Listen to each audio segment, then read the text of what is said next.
തിരുവനന്തപുരം വർക്കലയിൽ അച്ഛനെയും മകനെയും തട്ടിക്കൊണ്ടുപോകാൻ ശ്രമിച്ച കേസിൽ 4 പ്രതികളെ തിരിച്ചറിഞ്ഞതായി പോലീസ്. കിളിമാനൂർ, കുമ്പിൾ സ്വദേശികളായ പ്രതികൾ ഒളിവിലാണ്. വർക്കല, കല്ലമ്പലം, നഗരൂർ, കിളിമാനൂർ എന്നീ പോലീസ് സ്റ്റേഷനുകളിലെ ഉദ്യോഗസ്ഥരാണ് സംയുക്ത പരിശോധന നടത്തുന്നത്. ഹാൻസ് വിവരങ്ങളുമായി ചേരുകയാണ്. ഹാൻസ്, ഇപ്പോൾ പരിശോധന ഏതു രീതിയിലാണ് നടക്കുന്നത്? എന്തെല്ലാം വിവരങ്ങളാണ് പോലീസിന് ലഭിച്ചിരിക്കുന്നത്?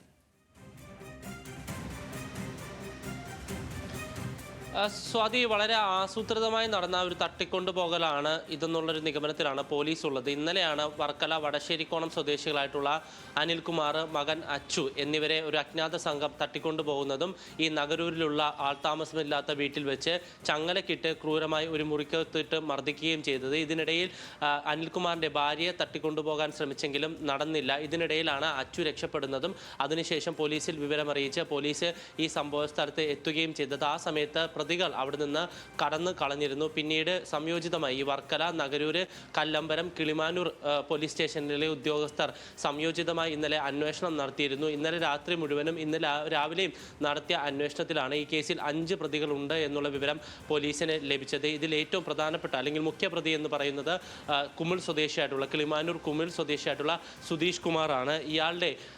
ഇയാൾക്ക് നേരത്തെ ഈ അനിൽകുമാറിന്റെ മകളുമായി ഒരു വിവാഹാലോചന ഉണ്ടായിരുന്നു. പക്ഷേ സുധീഷ് കുമാറുമായി ബന്ധപ്പെട്ട് ചില പ്രശ്നങ്ങളുണ്ടെന്ന് മനസ്സിലാക്കിയ അനിൽകുമാർ ഈ വിവാഹ ബന്ധത്തിൽ നിന്ന് ഒഴിഞ്ഞു. ഇതിലുണ്ടായ വൈരാഗ്യമാണ് അനിൽകുമാറിനെയും മകൻ അച്ചുവിനെയും തട്ടിക്കൊണ്ടുപോകാനും കൊലപ്പെടുത്താനും ശ്രമിച്ചതിനുള്ള കാരണമെന്നാണ് പോലീസ് ഇപ്പോൾ കണ്ടെത്തിയിരിക്കുന്നത്. നിലവിൽ ഈ പ്രതികളെല്ലാവരും തന്നെ മൊബൈൽ ഫോൺ അടക്കം സ്വിച്ച് ഓഫ് ചെയ്തുകൊണ്ട് ഒളിവിൽ പോയിട്ടുണ്ട് എന്നാണ് പോലീസ് നൽകുന്ന വിവരം. പക്ഷേ ഇപ്പോൾ ആരൊക്കെയാണ് ഈ പ്രതികളെന്നും ഇവർ എവിടെയാണ് ഉള്ളത് എന്നുള്ള കാര്യത്തിൽ പോലീസിന് ഇപ്പോൾ ഏകദേശം ഒരു സൂചന വിവരം ലഭിച്ചിട്ടുണ്ട്. അതിന്റെ അടിസ്ഥാനത്തിൽ പ്രതികളെ അല്പസമയത്തിനുള്ളിൽ തന്നെ കസ്റ്റഡിയിലെടുക്കും എന്നാണ് പോലീസ് അറിയിച്ചിരിക്കുന്നത്. സ്വാതി.